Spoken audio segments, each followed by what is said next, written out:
একটি বিশেষ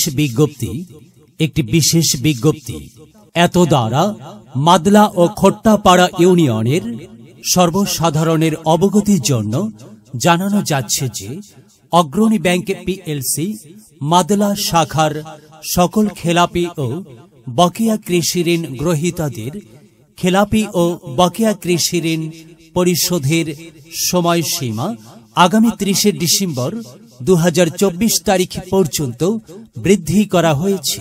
উক্ত সময়ের মধ্যে যে সমস্ত খেলাপি কৃষি ঋণ গ্রহীতা তাদের পুরাতন ঋণ পরিশোধ করতে ব্যর্থ হবেন তাদের বিরুদ্ধে আইনগত ব্যবস্থা গ্রহণ করা হবে। অতএব অত্র এলাকার সকল খেলাপি কৃষি ঋণ গ্রহীতাদের অতি সত্বর অগ্রণী ব্যাংক পিএলসি মাদলা শাখায় যোগাযোগ করে পুরাতন খেলাপি ঋণ পরিশোধ করে নতুন ঋণ গ্রহণ করার জন্য অনুরোধ করা হল।